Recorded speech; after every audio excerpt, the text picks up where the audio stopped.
반갑습니다. 제가 어제 김우철 시장님이 담임 목사님 나와서 환영 인사하라고 해서 소속감이 굉장히 중요하다고 해요. 소속감도 중요하지만 실제로 소속되어 있는 게 굉장히 중요하죠. 하나님께서 사람을 창조하실 때 혼자 떨어져서 살도록 창조하지 않았어요. 본래가. 아담 혼자 있는 거 좋지 않게 보셨다고 했잖아요. 그래서 하와를 창조해서 같이 있게 하셨고 가족과 함께 거하게 하시고 공동체와 함께 거하게 하시고 그래서 어디에 소속되어 있는 게 굉장히 중요하고요. 내가 소속되어 있는 단체에 내가 뭔가 공헌도 해야 되고 거기서 존중받는 것도 중요하고 근데 어딘가 소속되어 있어야 된다는 얘기는 무슨 얘기냐면은 인간 관계를 잘 해야 된다는 거예요. 사실은 사람이 행복하기 위한 조건 중에서 저는 가장 중요한 것이 저는 인간관계라고 생각합니다. 여러분들이 생활하다가 가장 마음이 고통스럽고 어려울 때가 언젠가요? 갈등이 있을 때. 누군가 미워하고 내가 누구하고 싸우고 누가 보기 싫어질 때 너무너무 힘든 거예요. 사실. 가장 행복할 때가 언제냐면은 내가 사람들한테 존중받고 내가 사람들하고 관계가 좋을 때 굉장히 행복해요. 여러분 부부싸움 해보세요. 지옥이 다른 데 없습니다. 그렇죠? 웃으시는 분들은 다 경험자들입니다.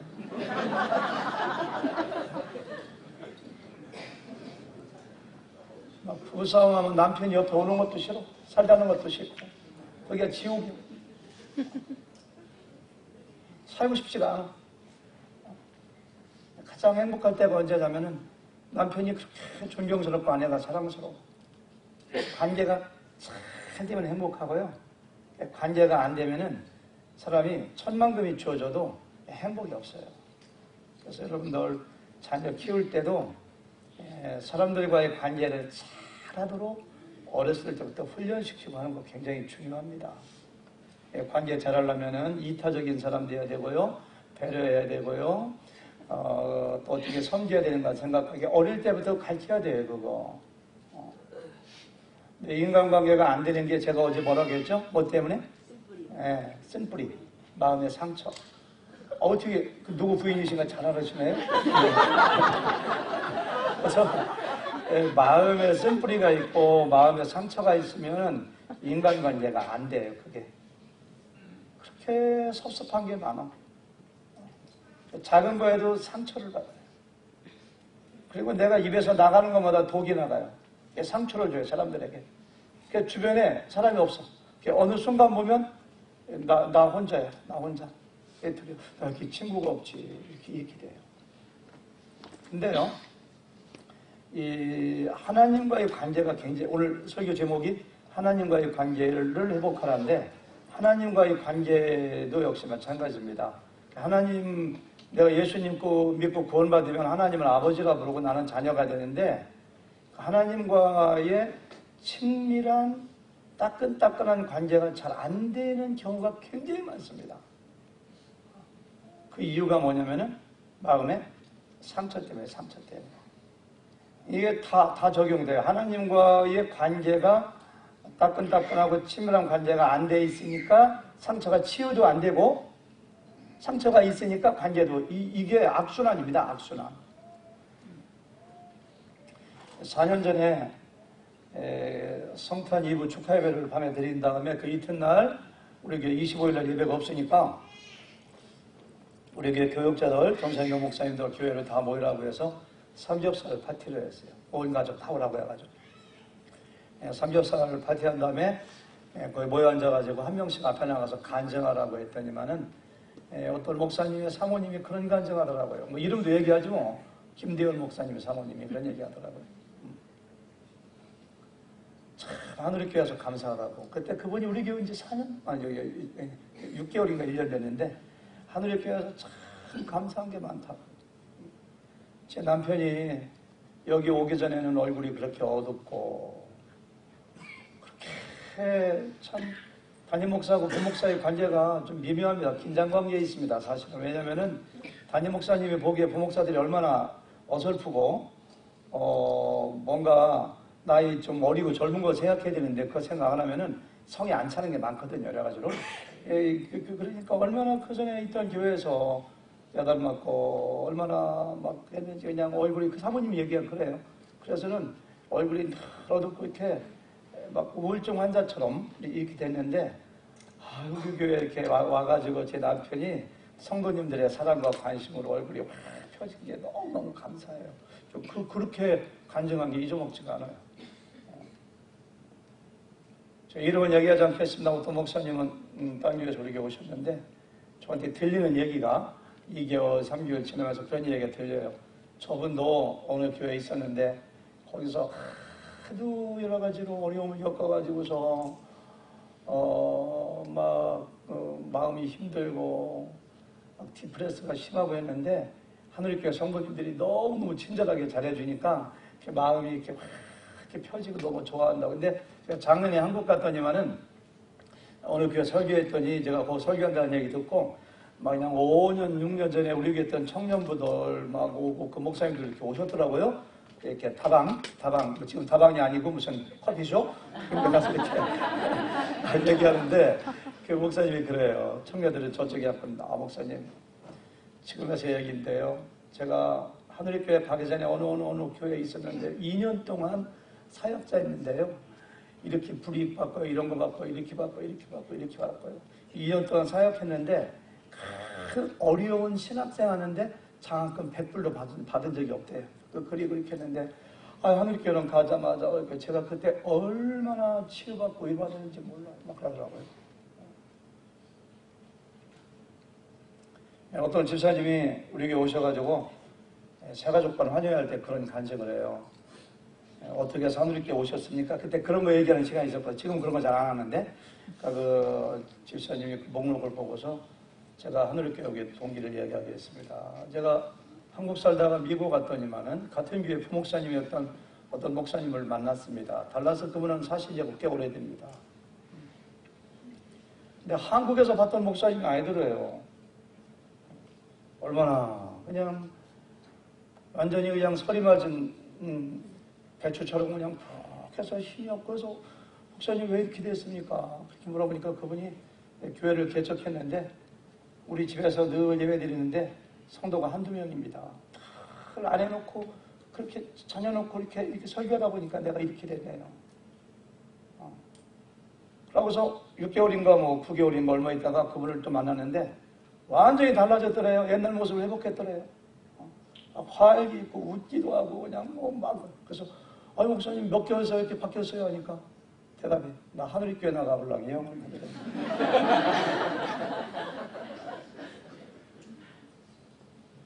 제가 그 목사님 생각이 나요. 찜질방을 안 가는데 누가 그 공짜 티켓을 줘가지고 찜질방을 제가 혼자 간 적이 있는데 어떤 그 젊은 청년이 그 생각하는 로댕에 그 조각처럼 가만히 그냥 사우나하고서 알몸으로 나와서 수건으로 물 닦고 있는데 저분이 뭔가 꼭 자살할 것만 같은 느낌이에요. 그래서는 전도하려고 죄송하지만 이렇게 말을 걸면서 예수님 믿으시느냐고 그 목사님 우리 교회 와서 새가족 환영할 때 저는 목사님이 알몸으로 전도받은 사람이다. 그래서 막 웃기만 하더라고요. 그래서 나 하늘교회 오인희 목사인데 교회 나오시고 예수님 믿으시라고 한참 했더니 빨리 좀 얘기해야 되는데 저도 목사인 걸요? 그분이에요, 그분. 아마 기억나시는 분이실지 모르겠어요. 근데 그분이 우리 교회 와서 4개월인가 뭐 6개월, 한 1년도 안 있었어요. 이따가 한국 가서 지금 큰 교회 담임 목사님이 됐다고 해요. 한 1000명 가까이 500명 넘는. 근데 우리 교회 왔을 때를 생각해 보니까 그 사모님하고 둘이 이렇게 앞부분 여기 이렇게 앞부분 줄 이렇게 앉아가지고서 예배를 얼마나 열심히 드리는지 몰라요.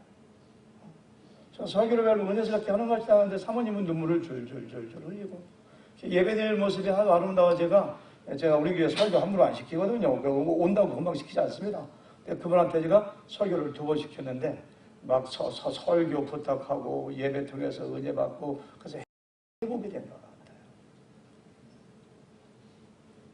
같아요. 인간관계를 통해서도 우리의 마음이 회복되고 치유받지만은 제가 얘기한 세 분의 목사님은 그 아까 제가 얘기한 집사님이 이름 얘기해도 될까요? 이건희 집사님이에요. 이건희 집사님이 그렇게 얘기했어요. 제가 내가 우리 교회 동기는 그렇게 했던 거니.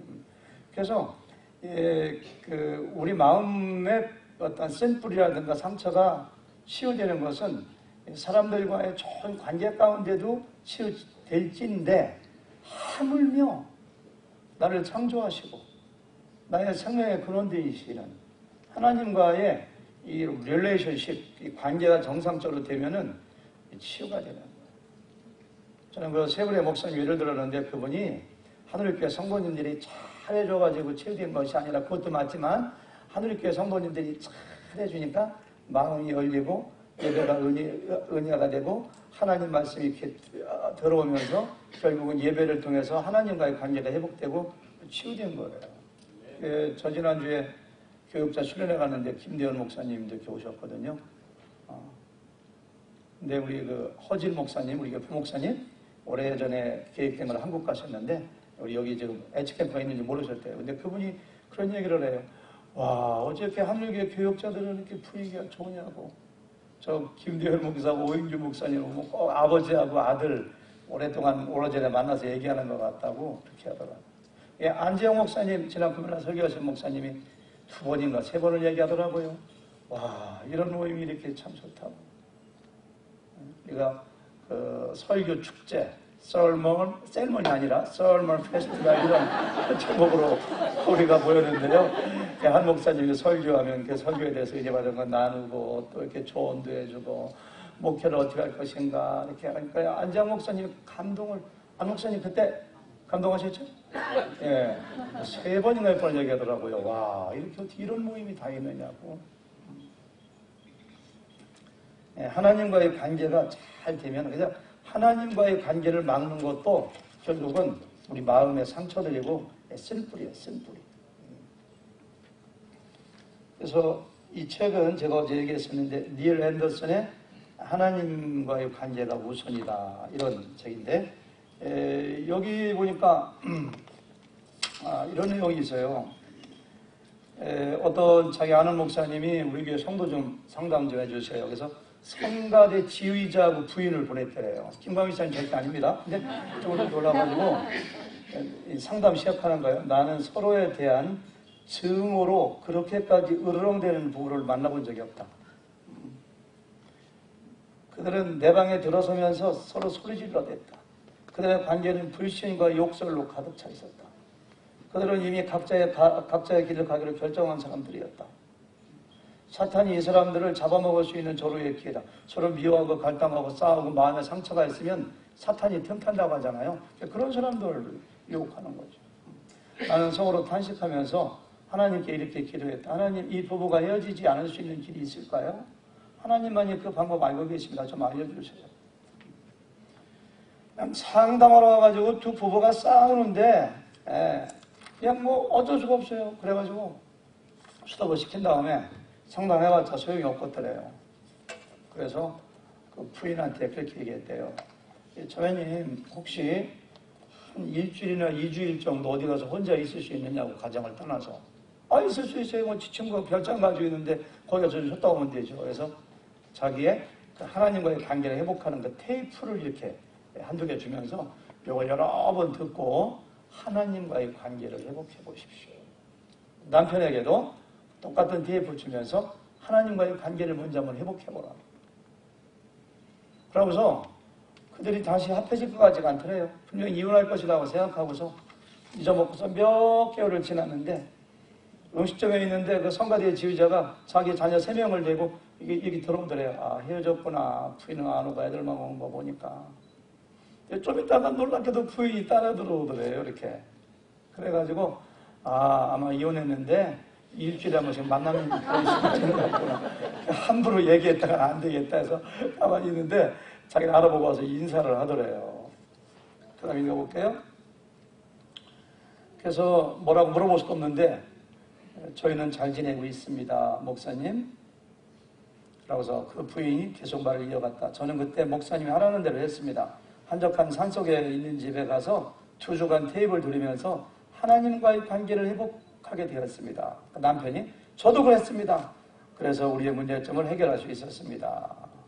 나는 하나님께서 먼저는 개인적으로 그리고 가족으로서 그들을 회복시켜 주신 이야기를 들으며 기뻐하였다. 이 부부는 먼저 하나님과 바른 관계를 정립한 후 자기들의 문제점을 찾는 것이 올바른 순서라는 것을 발견하게 되었다.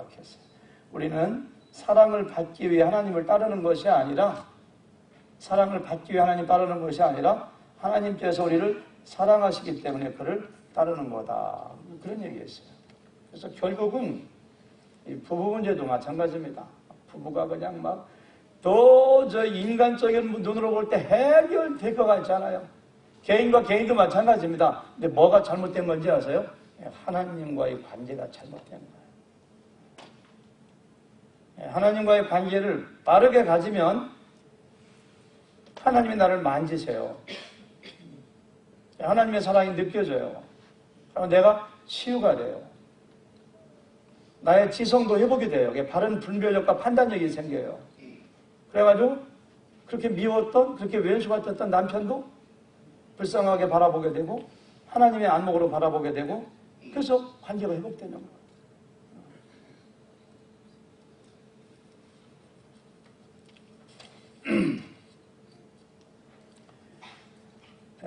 1800년대 말에 태어나서 1885년인가 1961년도에 돌아가신 분인데요. 스위스 분입니다. 카를 구스타프 융, 어떤 칼 융이라고 하죠. 카를 구스타프 융. 이분은 프로이드의 후계자로 한때 각광받았었고요. 현대에 있어서 최고의 상담 심리학자이고 정신과 의사십니다. 정말 분석 심리학이라고 하는 분야를 처음 개척했고요. 그분이 정신과 의사하면서 수만 명의 사람들을 치유하고 상담하고 하면서 그분이 한 유명한 얘기가 있어요. 제가 읽어볼게요. 나에게 오는 모든 환자의 대부분은, 그분은 아버지가 목사인데도 하나님이라고 안 그래요. 신과의 거리가 멀어진 사람들이다. 따라서 그들로 하여금 신에게 가까이 다가가게 하면 치유가 일어난다. 수많은 사람들을 치료하면서 예를 본 적이 없다. 신과의 거리가 멀어진 사람들은 정신적으로 육체적으로 병이 든다.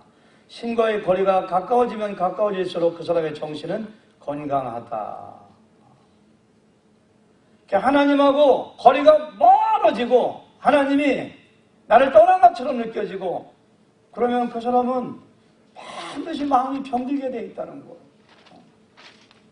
하나님과 가까워지면 가까워질수록 그 사람의 속사람은, 그 사람의 영과 혼은 껄렁해진다는 거예요. 그럼 이런 얘기예요. 그러나 내가 예를 하나 만들어 보았다. 어떤 사람을 치료할 때 신과의 거리를 좁히는 것이 아니라 약으로 치료해 보았다. 효과는 금방 나타난다. 그러나 6개월 후에 반드시 재발한다. 이렇게 되어 있어요. 여러분들 시편을 읽어보면은 다윗이 낙심하고 마치 다윗이 우울증 걸린 환자 같아요. 그때가 언제인지 아세요? 하나님이 멀리 계신 것처럼 느껴질 때는 다윗이 막 낙심하고 막 우울증 걸리고. 읽어볼까요? 42편. 하나님이여, 사슴이 시냇물을 찾기에 갈급한 같이 내 영혼이 주를 찾기에 갈급한. 하나님이 자기 옆에 계시는데도 안 보이는 거예요. 하나님하고 관계가 단절된 거예요.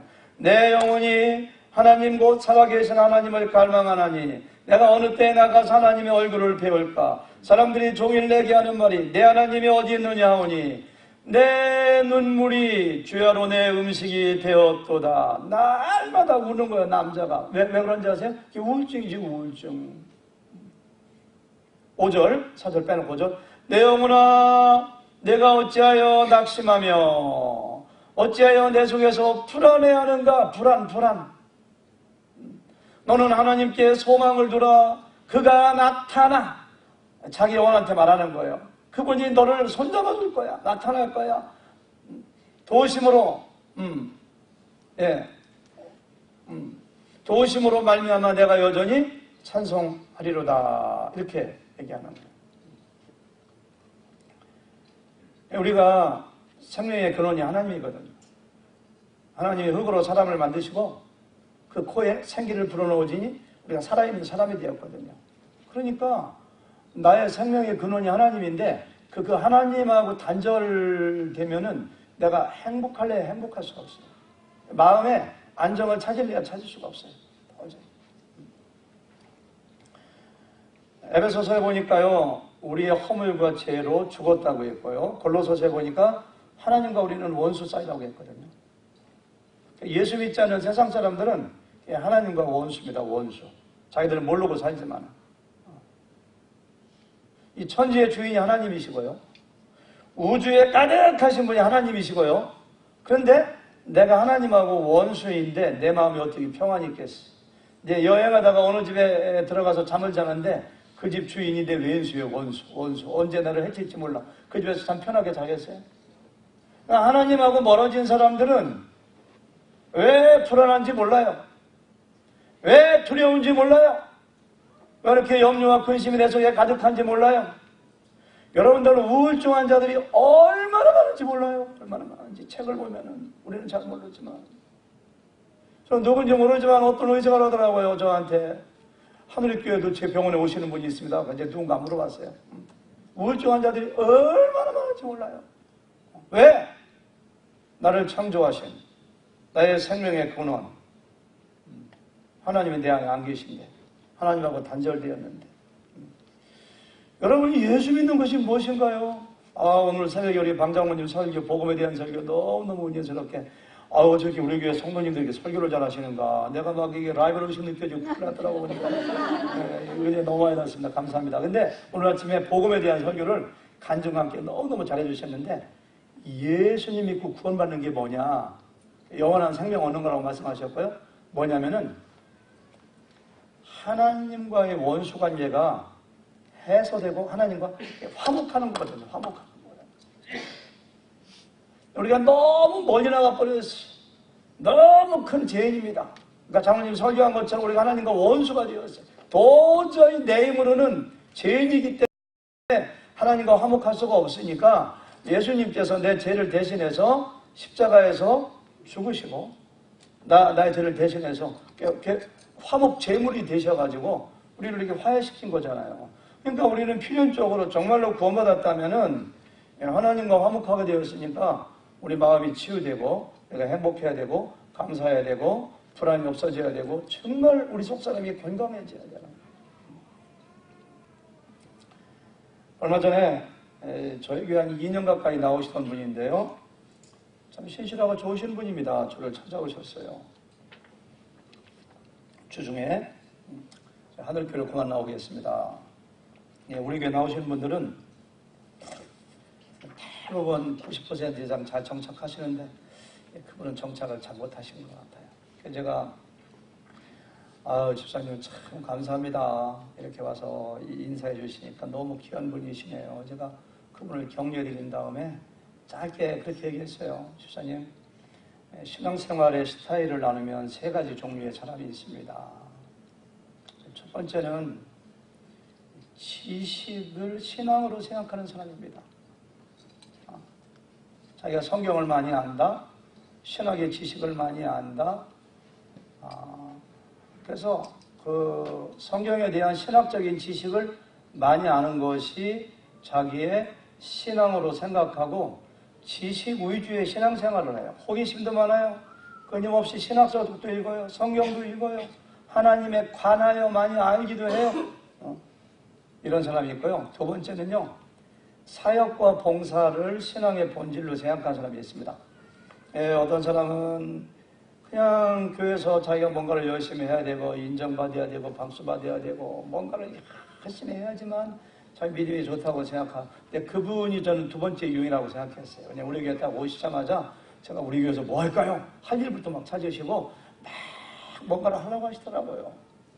어떤 분들은 성숙하신 분들은 우리 교회 적응할 때까지 1년 동안 아무것도 안 하고 하나님과의 관계를 참 이렇게 새롭게 하고 하다가 사역하는데 그분은 막 이렇게 너무 열심히 지나치셨는지 이렇게 하시더라고요. 세 번째는 하나님과 관계 위주입니다. 하나님을 사랑하고 하나님의 그 사랑을 느끼고 하나님에 관하여 설령 많이 아는 것이 없어도 신학 지식에 설령 없어도 하나님만 생각하면 감정적으로 친밀감을 느끼고 하나님만 생각하면 너무 좋고 이런 사람인데 그래서요. 집사님 신앙의 본질은 하나님과의 관계입니다. 근데 집사님은 제가 보기에는 두 번째 그 하나님의 사역과 일에 너무 경도되어 있던 것 같아요. 그러니까 그분이 이러더라고요. 목사님 하늘교회 무슨 문제가 있는 것도 아니고 제가 목사님 설교에 대해서 불만 있는 것도 아니고 누구하고 싸운 것도 아니고 우리 목사님도 참 괜찮고 다 좋은데 교회가 나오기 싫고 나도 왜 그런지 몰랐는데 목사님 말씀 딱 들어보니까 딱 맞게 진단해 주신 것 같습니다. 그래서 집사님 우리 교회 나오고 안 나오고 뭐가 중요하겠습니까? 달라서 교회 많은데 중요한 것은 집사님이 하나님과의 관계를 꼭 회복하십시오. 꼭 회복하셔서 하나님하고 친밀하고 따끈따끈한 관계가 회복되면은 집사님 나머지는 문제가 안 됩니다. 그런 얘기를 했더니 그분이 굉장히 공감을 하더라고요. 그래서 아무 때라도 하늘교회 문은 열려 있으니까 아무 때 다시 오셔도 되고요. 더 좋은 교회 맞는 교회 있으면 찾아가시고 그래서 제가 기도해 주시고 기도해 주고 축복해서 보내드리겠어요. 설령 또 다시 오시면 여러분들 누군지 잘 모르시겠지만 더 뜨겁게 우리 환영을 해 주셔야 됩니다. 하나님의 관계.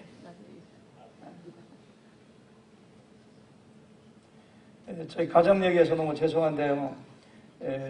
제 아내가 저희 그 소녀를 만나러 갔는데 얼마나 그 첫 대면이 중요합니다. 소녀가 태어날 때 산바라지 안 하고 한 20일인가 한 달 동안 있었잖아요. 신기합니다. 그 어린아이가 모르는 것 같아 다 합니다. 가니까 그냥 가기 전부터 그 어린 놀이방 가서 오은자 할머니 올 거라고 그래서 할머니가 둘이다 보니까 여기 오은자 할머니 계속 오은자 할머니 그냥 소문을 다 내놓고 해가지고 기다리고 그러다 가니까 얼마나 꼭 붙어갖고서 할머니 떨어지면 큰일 날 것 같더라고요. 가기 한 일주일 전부터 할머니는 또 가야 돼. 할아버지 혼자 있으니까 안 되라면 막 물어요. 가지 말라고. 할아버지는 할머니하고 같이 있으면 좋지만 나는 그러면 혼자 있으면 어떻게 막 물어요. 이게 대체 어떻게 떨어지는가. 내가 공항에 가서 헤어질 때 동영상을 촬영해서 보여달라고 했더니만은 그 어린아이가 3살짜리가 그 공항 갈 때도 말도 안 해요. 이렇게. 우리 어디 가는 줄 알아? 할머니 할아버지한테 가는 거지. 말도 안 해요. 우울해. 공항 입구에서 헤어질 때도 꽉 껴안아야 가더니 또 만나요 할머니 이렇게 하더라고. 할머니 또 만나요. 그래서 얘가 헤어지면 얼마나 가슴앓이를 오래 할 것인가 굉장히 걱정했거든요. 근데 헤어지자마자 5분도 안 돼서 그때 빵집에 갔는데 막 춤을 추고 놀고 애가 그냥 엄마 볼을 비비고 할머니 다 잊어먹었어요. 다 잊어먹었어요. 제가 그거 보고 느낀 것이 뭐냐면은 역시 애한테는 엄마 하나면 된다. 할머니는 그때뿐이지 뒷전입니다. 사실 너무 기대하지 마세요. 손자 손녀들.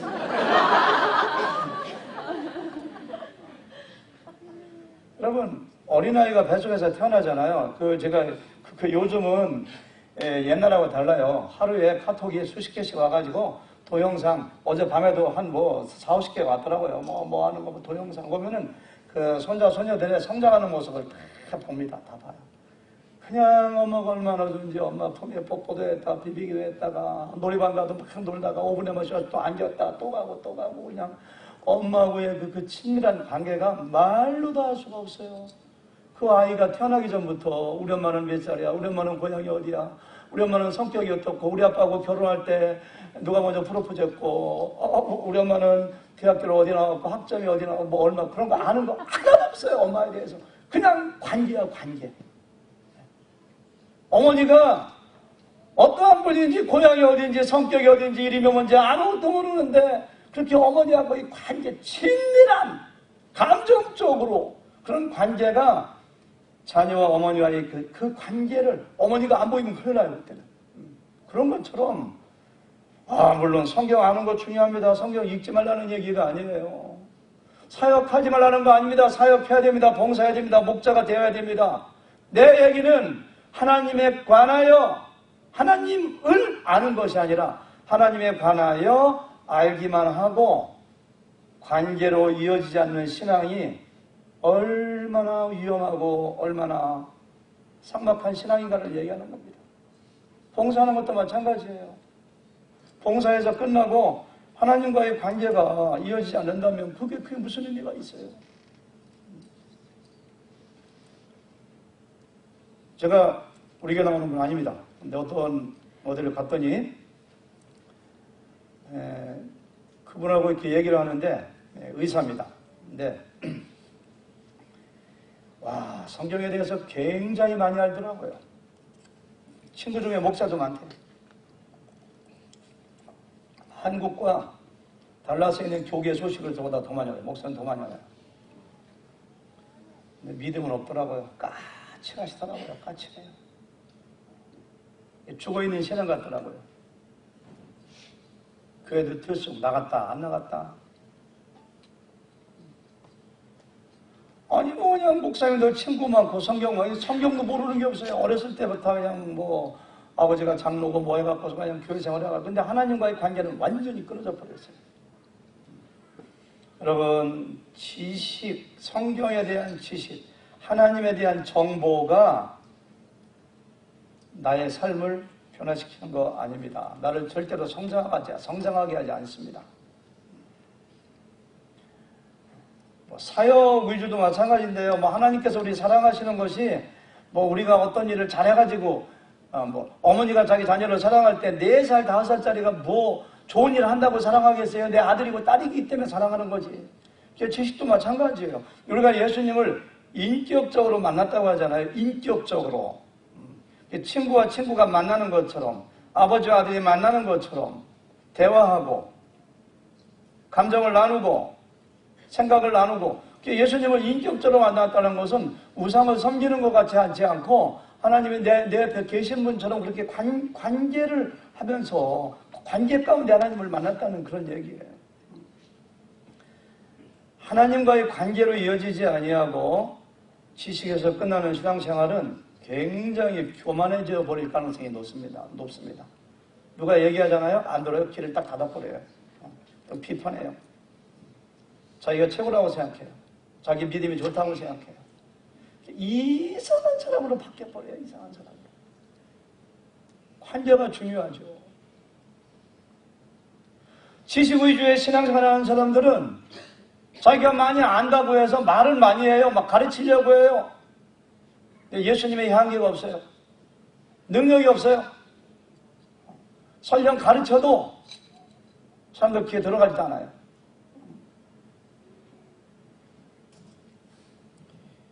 그런 대표적인 사람들이 성경에 나오는 바리새인들, 서기관들, 제사장들.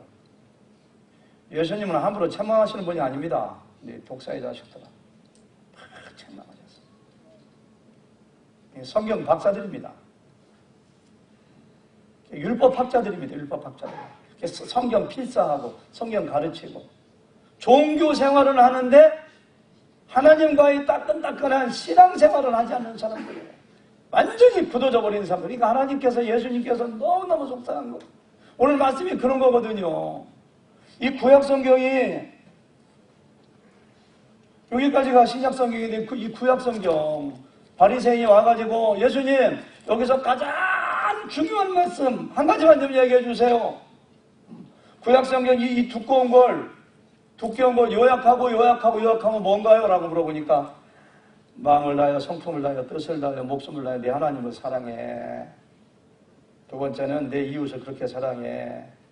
하나님과의 관계.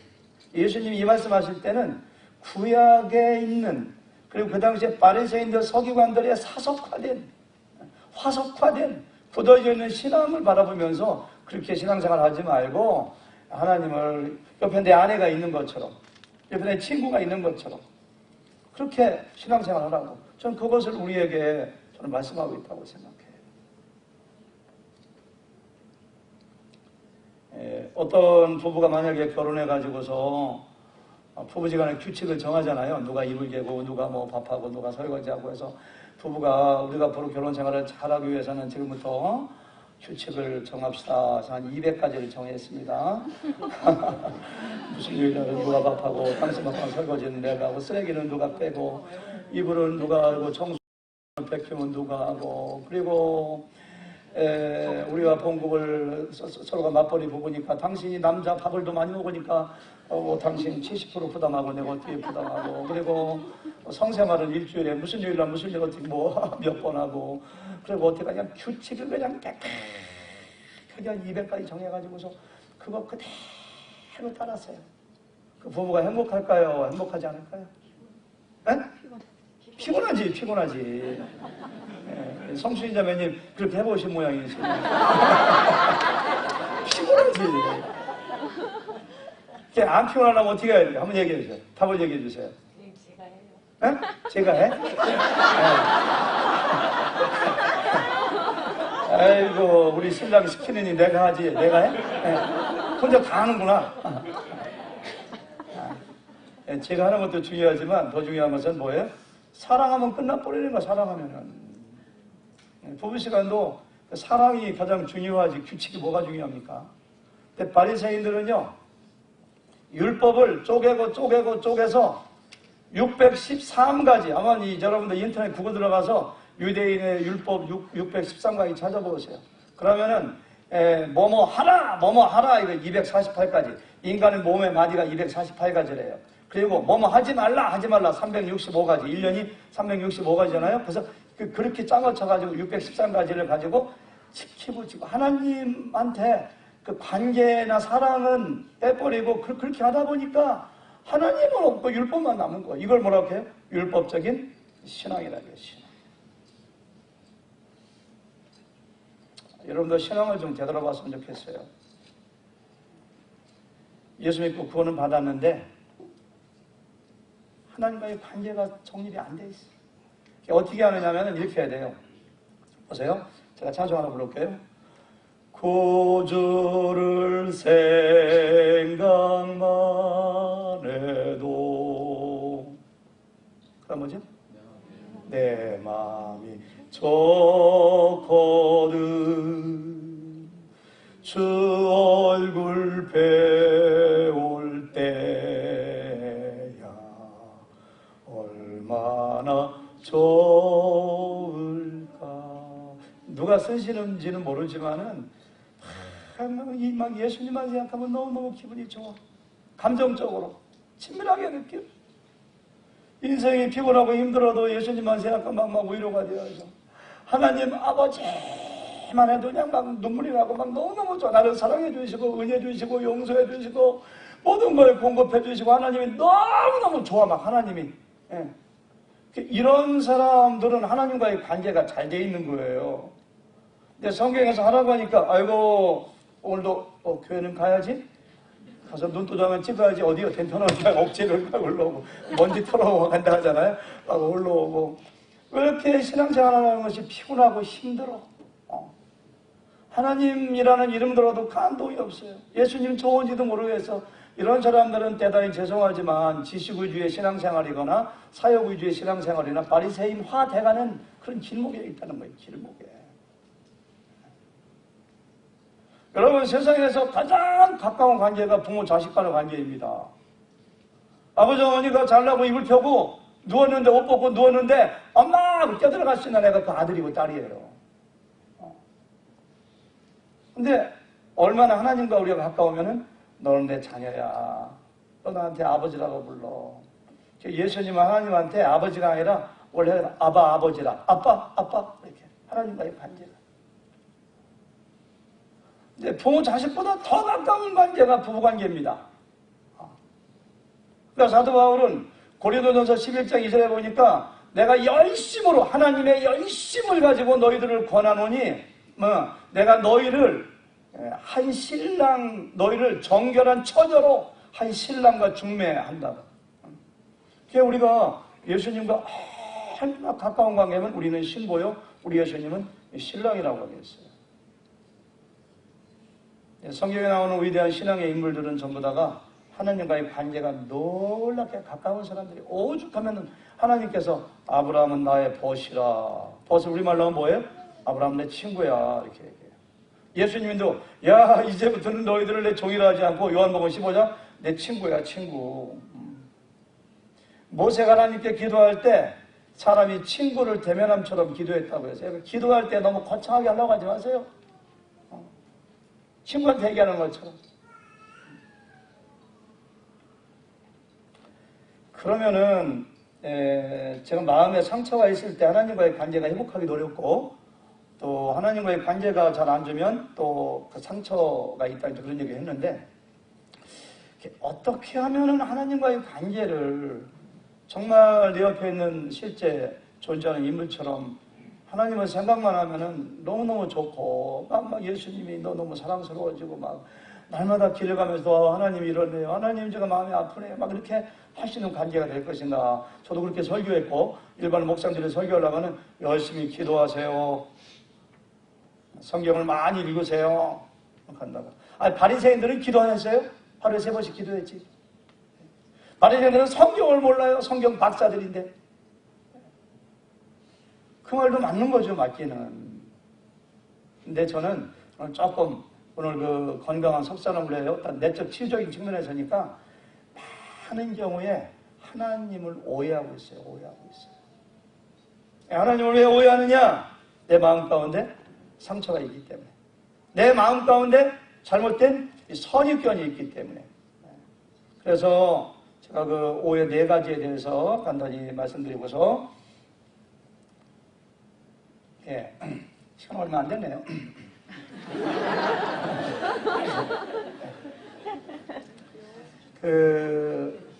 그런 걸 조사하고 연구한 사람들에 의하면은 자기 아버지 혹은 어머니, 부모와의 관계가 굉장히 잘못된 사람들은 하나님과의 관계, 좋은 관계를 맺기가 힘들대요. 아주 드물게 그런 경우가 있는데 친아버지한테 성폭행 당한 상처를 가지고 있는 딸이 나중에 예수 믿었는데 하나님을 아버지라고 부를 수 있겠어요? 하나님을 아버지라고 부르면은 나를 고통으로 그렇게 상처 준 육신의 아버지가 생각나는데 어렸을 때 부모로부터 폭행당하거나 거부당하거나 이런 사람들은 예수님을 믿고 구원받고 나서도 하나님을 아버지라 부르기 힘들고 하나님과 친밀한 관계를 형성하기 힘들다고 해요. 왜냐하면 육신의 아버지는 눈에 보이지 않는 하나님의 이미지를 나타내기 때문입니다. 내가 겪은 아버지, 그래서 내가 가지고 있는 육신의 아버지의 이미지는 그대로 하나님의 이미지에 투영됩니다. 그런데 육신의 아버지들도 다 죄가 많고 다 상처가 있고 그러니까 우리 아버지 어머니가 나빠서가 아니라 우리 아버지 어머니들도 상처가 있고 죄인들이기 때문에 어떤 사람이 가장 많이 상처받는 사람들이 부모라고 하잖아요. 부모라고 하잖아요. 그러니까 하나님도 그런 분으로 오해를 하는 거예요. 바꿔서 생각해야 되거든요. 왜 하나님께서는 우리에게 하나님을 아버지라고 부르게 하셨는가? 오히려 하나님을 아버지라고 부르려니까 내 아버지, 내 어머니가 나에게 준 상처가 너무 커서 부르기가 힘들고 하나님도 내 아버지하고 똑같은 분으로 부르는 경우가 있는데 그걸 바꿔서 생각해야 돼요. 우리가 하나님을 아버지라 부르는 이유는 아까 얘기했지만 하나님이 누가 내 아버지예요? 나를 낳아주신 분이거든요. 하나님이 나를 낳아주셨어요. 사실 육신의 아버지는요 어떤 의미에서 진짜 아버지가 아닙니다. 육신만 물려준 겁니다. 진짜 나를 창조하시고 나의 장부를 어머니 모태 속에서 나를 지으시고 하나님의 형상, 하나님의 모양대로 창조하신 분이 나의 하나님이기 때문에 그분이 아버지죠. 아버지. 그래서 아버지에게 상처받으신 분들이 있다면 어머니에게 상처받은 분이 있다면 또 아버지가 없던 분이 있으면 내 육신의 아버지는 안 계시지만 내 진짜 아버지가 계시니까 내 육신의 아버지는 나에게 상처 주고 나를 폭행했지만 나의 참 아버지, 하늘에 계신 아버지는 그런 분이 아니니까 해서 그렇게 이렇게 바꿔서 생각해야 돼요. 제가 우리 교회는 성도님들 예를 들 수도 없고 그래서 어제 얘기했듯이 주서택 목사님 책을 가지고 예를 좀 여기를 예 좀 하도록 볼게요. 139페이지에 있는 거나 여기 있다. 딸을 하나 둔 젊은 부인이 있었다. 딸이 4학년이고요. 애만 생기면 자연유산돼요. 어느 날 임신했다. 임신 4개월이 유산되었기 때문에 극도로 두려웠다는 거예요. 견딜 수가 없어요. 그래서 어디 목사님께 상담하니까 당신은 애에 대한 집착이 너무 강하다. 애가 우상이다. 두 번째, 믿음이 부족하다. 셋째, 집에 귀신이 있다. 7번 기도를 받으러 가면 문제가 해결된다. 목사님들 잘 상담해야 됩니다, 사실은.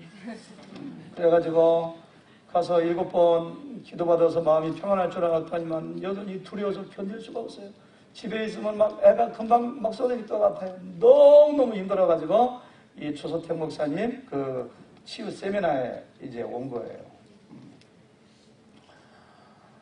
하나님이 너무 무서워요. 하나님이 왜 무서워요? 물어보니까 하지만 나는 하나님이 무서워요. 구약에 나오는 하나님이 무섭고 지옥이 무서워요. 나는 하나님에게 말 못해요. 한 번도 해본 적이 없어요. 부인은 울기만 하고 땀을 비 오듯이 흘리고 있고.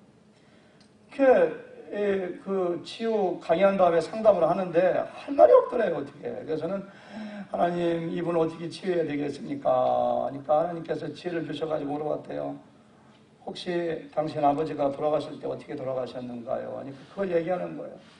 아버지하고 어머니하고 막 싸운 다음에 어머니가 집을 나갔는데 갑자기 아버지가 꼬꾸라지며 돌아가셨는데 그때 그 부인이 어린 딸일 때 혼자만 집에 있었대요. 그래서 생전에도 아버지가 웃는 모습을 본 적이 없고요. 사람들이 그녀에게 아버지의 영정이 모셔진 방에 들어가 인사를 하기 전 무서워서 못 들어갔고요.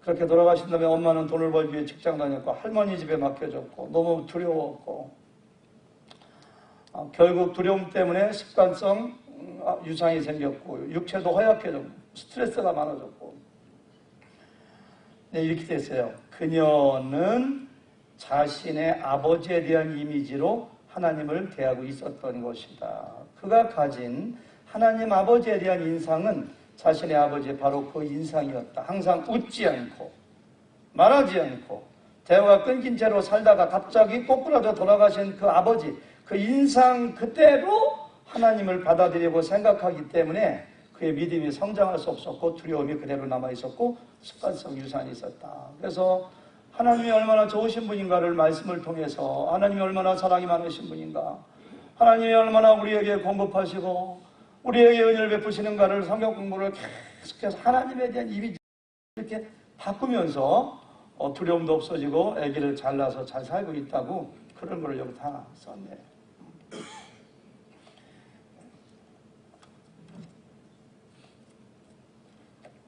어떤 여자분이 이런 글을 썼어요.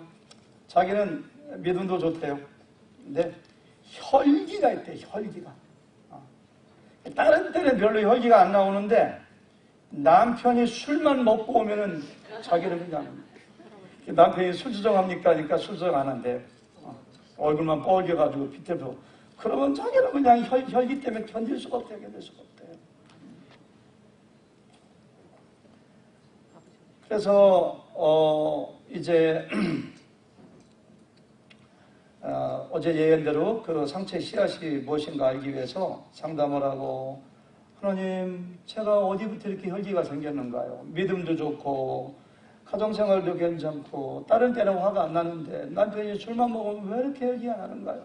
하나님께 계속 기도하는데 성령께서 하나의 이렇게 생각나게 하는 그림이 있더래요. 그림이. 자기가 기도하는데 떠오른 생각이 있습니다. 저는 그때 마루 끝에 앉아서 상을 놓고 숙제하고 있는데 갑자기 대문이 열면서 아버지가 술에 취한 모습에 삽을 들고 저를 죽여버리겠다고 소리치며 달려서는 옛날에 이런 게 많았습니다. 워낙에 알코올 중독이 많고 시골에서. 전 놀라서 손에 연필과 지휘개를 든 채 도망 가서 보리밭에 가서 숨었습니다. 멀리서 아버지가 소리치며 악을 쓰는 소리가 들리는데 얼마나 무서웠던지 쭉 다 생각하고 제가 저의 남편 아니 누구든지 술 먹는 사람 먹으면 그렇게 화를 내고 자제하지 못했던 것이 바로 어릴 때 저를 죽이려고 달려들던 아버지의 술 취한 모습 안에 제가 있었던 것입니다.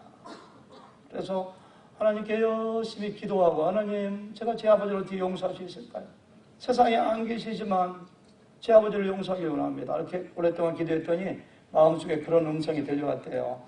너의 아버지가 너를 두렵게 하였구나. 그러나 나는 너를 두렵게 하는 아버지가 아니다. 이 말을 듣는 순간 제 몸을 어떻게 할 수가 없었어요. 감사하다고 표현하기에는 너무 부족해. 그냥 미칠 것만 같더라고요. 주위에 아무도 없으면 그 자리에 막 뒤물고 싶었어요.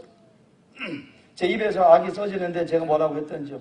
그렇게 하고 나서 이제껏 하나님 열심히 믿으면서도 항상 그렇게 하나님을 무섭고 어딘지 두렵기만 했습니다. 이분은 좋으신 하나님이라고 말하고 노래하고 가르치기도 했는데 좋기보다는 무섭고 두려운 하나님이었습니다. 그런데 이제는 제가 왜 그런 식으로 하나님을 느꼈는지 알게 되었습니다. 저를 죽이려고 달려드는 저희 아버지의 모습, 제 마음속에 그 모습이 있었습니다. 그래서 새로운 하나님, 내 하나님 아버지는 그런 분이 아니라는 걸 정확하게 깨닫고 나서 이렇게 마음속이 치유가 됐다는 그런 얘기예요. 여러분들 좋은 아버지 어머니를 둔 사람들은 신앙에 잘 적응할 수가 있어요. 화를 잘 내는 아버지 밑에 있던 사람들은 우리 하나님도 화를 잘 내는 하나님으로 볼 가능성이 많대요.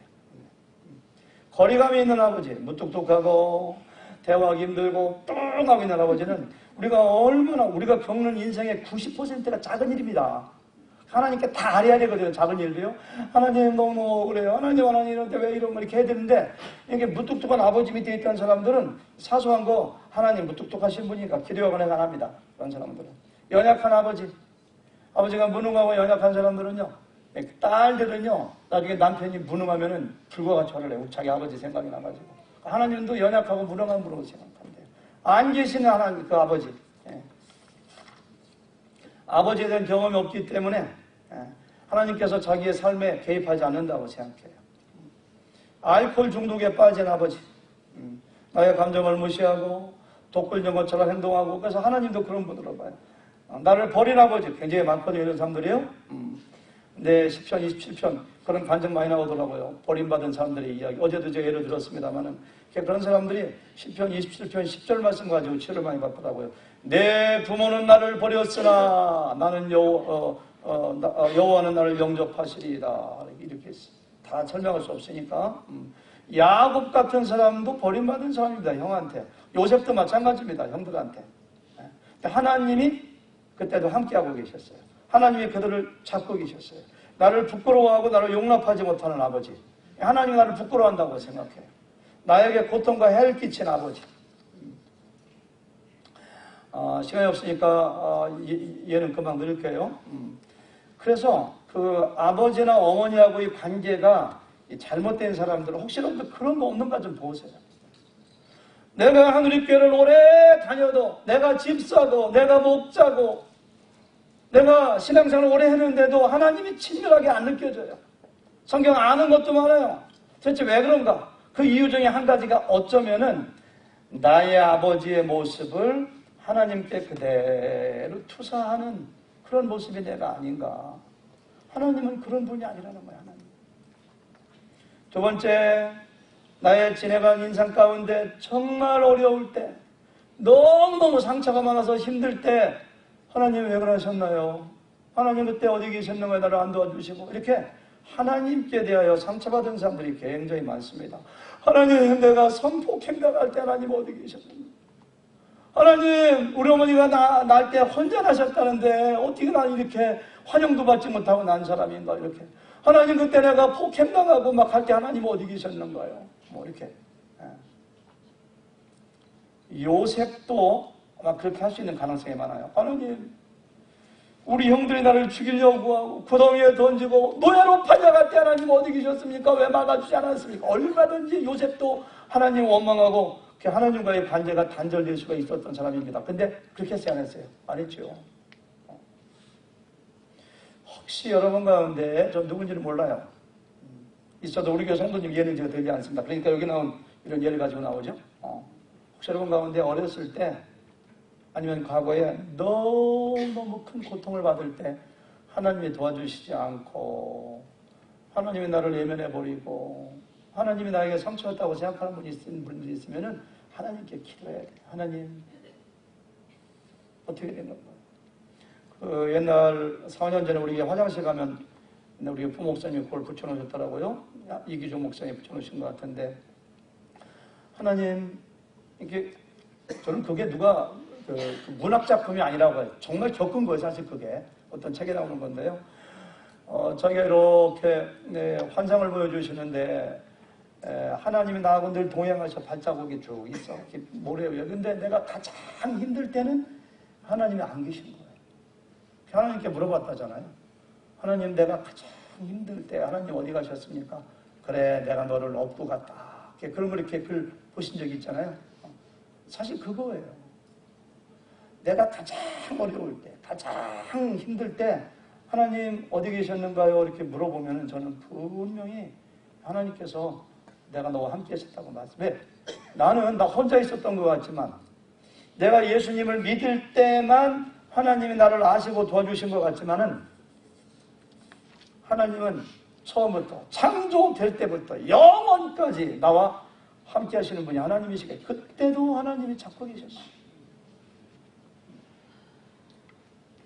이혜진 간사님의 예삼촌이라고 이 책을 쓰신 분이요. 수만 명의 내적 치유 강의하시고 센터까지 지금 짓고 계신 분인데 이분 제가 강의를 웬만한 한국의 강사들 강의 다 들어봤어요. 제가. 근데 이분이 그런 간증하시더라고. 자기도 너무너무 어려운 과정에서 그렇게 가난했대요. 7남매였다고 하더라고요. 가난하고 힘들어서 상처가 참 많았대요. 52년생인데 그분이 그 밑에 동생이 이혜지 간사님의 친정어머니세요. 얼마나 많이 굶었는지. 쌀 요만큼 생기면은 그냥 나물 넣고 죽을 멀게 끓여서 그냥 엄마 아버지 칠남매에서 그냥 이렇게 먹는 거예요. 이혜지 간사님 모르더라고요. 간사님 어머니 이렇게 가난하세요? 그러니까 잘 모르더라고 그걸. 근데 한 번은 정말 먹을 게 없어가지고 칠남매가 이불만 뒤집어 쓰고 그렇게 굶고 있었대요. 먹을 게 정말 없는 거야. 잘 5학년 때. 아무것도 없어. 보릿고개. 정말 우리 어렸을 때는 우리 동네도 굶어 죽기 직전까지 간 사람이 있었거든요. 근데 하루는 어머니가 이틀인걸 막 굶었는데 슬그머니 나가시더래요. 나가시더니 쌀을 2대박을 사가지고 그걸로 이렇게 밥을 해주시고 죽을 끓여주시더래요. 배불리 먹었대요.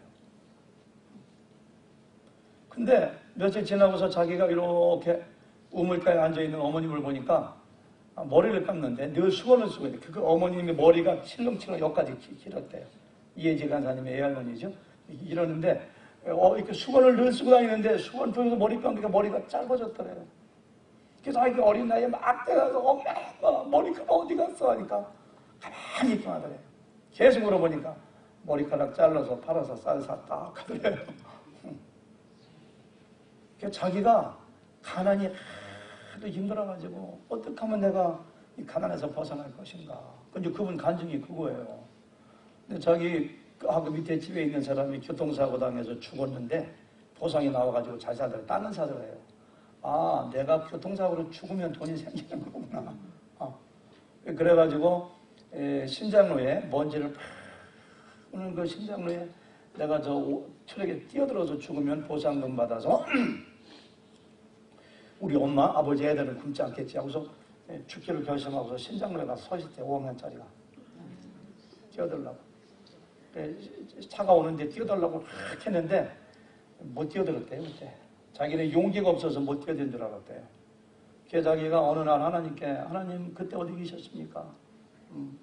근데 하나님이 이렇게 그림으로 이렇게 머릿속에 떠오르는 것이 뛰어들려고 하는 그 애를 갖다 이렇게 투성이 잡는 모습이 딱 보이더라고요. 자기가 너무 감사해서 그러니까 하나님이 치유하시는 거라고 생각해요. 저는.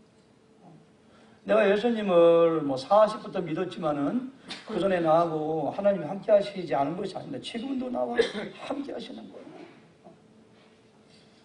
여기 보면 그분이 쓴 책 중에 또 한 가지가 엄마 가지마 이런 게 있는데 여기에 보면은 원주의 교도소의 교도관이라고 해요. 내적 치유 세미나에 오셨는데 그분이 믿음도 좋고 아들이 둘인데 참석해서 은혜를 많이 받고 간증을 하신 내용이 이거예요. 자기는 교회는 다니는데도 불구하고 그렇게 조급증, 불안증이 있대요. 어떻게 치유가 안 된대요. 자기 아들 둘도 전염이 돼가지고 똑같대요. 그래서 세 남자가 자기 아내 치맛거리만 쫓아서 맨날 다니냐. 그 아내가 어디 가서 몇 시간 안 들어오면 어디 도망간 거 아닌가. 뭐 이런 생각이 들고. 그러니까 그 부인이 얼마나 피곤하고 힘들겠어요.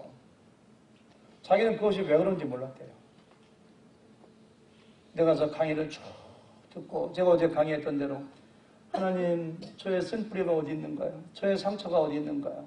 나의 이 불안이 어디서 온 것인가요? 했는데, 자기가 5살 땐가, 여기 읽어봐야겠네요. 그 어릴 때, 그 가정에 있었던 하나의 생각이 막 이렇게 스쳐 지나가더래요. 자기 집에 섬에 있었는데, 아버지가 술 드시고 화투만 치고 오면은, 자기 어머니가 그렇게 화를 내고 싸우고, 맨날 어머니가 입버릇처럼 내가 당신 술 먹으면 집을 나가버린다고. 근데 그분 어렸을 때 엄마 아버지가 싸우는 얘기를 들으면서 어머니가 진짜 나가면 어떡하지 늘 불안한데, 한 번은 정말 이렇게 낮에 잠을 자고 있는데 아버지는 여기 육지에 나갔는데 어머니가 주워 이렇게 막 침을 싸더래요. 어머니를 말려야 되는데 용기가 없어서 못 말리고 결국 어머니는 침을 싸가지고 집을 나가더래요. 계속 누워있는데 나중에 안 될 것 같더래요. 그래서 이렇게 가면 쪽배가, 동네 사람들 가는 그 쪽배가 하나 있는데 밧줄을 이렇게 내놓은데 어머니가 그걸 풀르고 노져서 가려면 시간이 걸리겠다 싶어가지고 자기가 그냥 막 뛰어가는데 어머니가 벌써 그 밧줄을 풀르고 배를 타고 이렇게 가더래요, 거기를. 그래서는 엄마 가지마! 이 책 제목이 엄마 가지마잖아요. 엄마 가지마! 하니까 들어보고 엄마가 너 아빠하고 살아. 너 들어가. 엄마 가지마! 엄마 가지마! 근데 엄마는 넣어줘서 가는 거예요. 그러니까 보니까 밧줄이 길이 끌려가더래요. 밧줄을 확 잡아서 엄마 가지마! 근데 놓아주는 게 힘이 세니까 자기 이렇게 딸려 들어가는 거예요. 그래서 물이 여기까지 오니까 엄마가 안 되겠다 싶어가지고 이게 배를 뒤로 돌리더래요. 그래가지고 밖에 나와가지고 그냥 엄마하고 아들하고 막 껴안고 퉁을면서 우는 거예요. 그게 자기가 이렇게 기도했대요. 하나님, 그때 하나님 어디 계셨습니까? 근데 자기하고 엄마하고 이렇게 껴안고 막 우는데 하나님의 뭐 이렇게 손이 자기를 확 잡고 이렇게 있는 그런 연상이 그림 속에 이렇게 생겨가지고 그때도 하나님 나를 도와주셨구나. 그러니까 그 엄마가 나를 버리고 어디 갈지 모른다는 불안감이 그 어린아이가 그 사람 속에 지금까지 있어가지고 날마다 하나님 가까이 그 예수님 먹고 집사일지라도 그 불안감이 그때까지 있었다고 이런 얘기를 하는 거예요. 제가 이런 글을 읽으면서 저도 한번 좀 생각해 봤어요. 하나님 저에게 어떻게 역사하셨는가요? 제가 어릴 때 죽을 뻔한 적이 2번이나 있었거든요. 그전에 한번 얘기한 적이 있는데 초등학교 5학년 때 장마 끝에 굉장히 덥습니다. 물이 그냥 막 장마 끝에 오다가 이렇게 막 냇가에 갔는데 너무너무 덥고 흥탕물이 있는데 제가 승질이 좀 급하잖아요. 먼저 팍 뛰어들었어요. 그러니까 푹 들어가요. 물살이 얼마나 센지. 또 한참 가다 보니까 또 푹 들어가요. 물을 얼마나 먹었는지. 물속에 들어가서 이게 죽는 거구나. 죽을 때 엄마 생각이 나더라고요, 제가요. 그 순간적으로 엄마 생각이 확 나네. 내가 죽으면 우리 엄마 얼마나 슬퍼하실까. 아무리 쉬어도 안 돼. 그러다가 한참을 가다가 죽는 거라 해서 서보니까 모래투베지가 걸려있더라고요. 그 살았어요, 지금까지. 저는 그때 재수가 좋아서 우연히 사는 줄 알았어요. 근데 제 눈에 그런 건 안 보였지만은 그런 음성이 들리는 것 같아요. 그래, 그때 살려준 분이 나다. 내가 너 그때 건져줬어. 하나님 그런 말씀 하시는 것 같더라고요. 고등학교 때 제가 중학교 때 굉장히 모범생이었거든요. 근데 아무리 모범생이지만 친구들하고 어울려서 놀다 보면 패싸움 할 때가 있습니다. 동네끼리. 이 동네하고 저 동네하고 정월 대보로 막 패싸움하고 막 번지고 하거든요. 막 육탄정을 벌이고 하거든요. 그래서 제가 그 상대방의 허리를 꽉 잡고 있는데 막 이렇게 싸우는데 머리가 몽롱해지더라고요. 그러니까 어떤 애가 몽둥이로 제 머리를 내리쳤어요. 지금도 저는 그 생각하면 아찔해요. 그때 제가 식물인간 되거나 아니면 죽었으면 우리 아버지 어머니가 어떻게 인생을 사셨을까. 근데 지금도 생각해보니까 이런 생각이 들어요. 하나님께서 그때 내 머리에 내가 탁 된 사람이 나가시는 것 같은 느낌이 하나님이 보여주신 것이지. 여러분들 과거에 힘들고 어려웠다 할지라도 하나님께서 다 붙잡아 주시고 여기까지 오신 거예요. 세 번째, 이런 오해입니다. 첫 번째는 뭐예요? 나와 아버지, 나와 어머니의 관계를 하나님께 유추하는 오해. 두 번째는 뭐예요? 내가 가장 힘들 때 하나님이 어디 계셨는가? 하나님께 받은 상처. 세 번째는 뭐냐면은 내가 하나님이 기뻐하시는 일을 행할 때만 사랑해 주실 것이라는 오해. 이런 오해가 굉장히 많습니다. 제가 여기 보니까 닐 앤더슨이 쓴 책에 보니까 자기 아들과 있었던 일을 쭉 썼더라고요. 퇴근하니까 부인이 그러더래요. 사모님께서 여보 둘째 아들 좀 만나봐. 왜? 걔가 고양이를 벽에 집어던졌어요.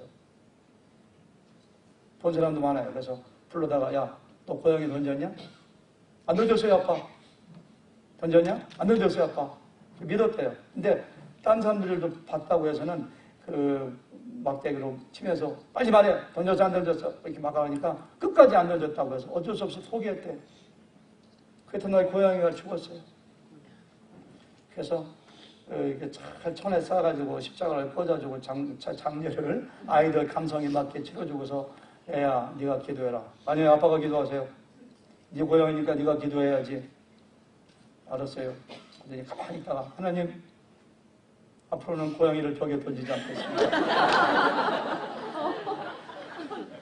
하나님 저를 용서해 주세요. 그래서 그 목사님이 자기 아들을 꽉 껴안으면서 아빠는 너를 사랑한다. 네가 무슨 일을 하든지 아빠이기 때문에 너를 사랑한다. 하나님도 마찬가지다 해서 하나님에 대한 얘기를 하죠. 여러분 우리가 죄를 짓는다고, 물론 죄를 지면 안 되겠지만 죄를 짓는다고, 아니 우리 자녀가 잘못한다고 사랑하지 않는가요? 하나님은 우리를 무조건 때문에 사랑하세요. 우리가 연약할 때, 우리가 죄인 되었을 때 우리를 사랑하시기 때문에 독생자를 주셔서 십자가 달려 죽게 하셨는데 우리 마음 가운데는 하나님 나를 사랑할 리가 없어. 내가 이런 잘못도 했고 이런 죄도 지었는데. 그래서 내가 하나님이 기뻐하시는 일을 할 때만 사랑한다고 신앙생활하는 사람들이 얼마나 피곤하겠느냐 이거예요. 그런 생각을 버려야 돼. 마지막 네 번째 오해는요. 하나님이 나를 절대로 용서해 주지 않을 것이라고 하는 오해. 여기 보니까 닐 앤더슨이 쓴 책 117페이지 보니까 이런 일이 있어요. 한 여인이 나를 찾아왔다. 그녀의 인생은 아주 행복해 보였다. 그녀는 교회 활동에 매우 적극적이었으며 술주정병의 아버지를 임종전에 예수께 인도하였다. 그녀는 미인인데다가 훌륭한 남편과 착한 두 아이가 있었다. 그러나 그 여자는 3번씩이나 자살을 기도했다.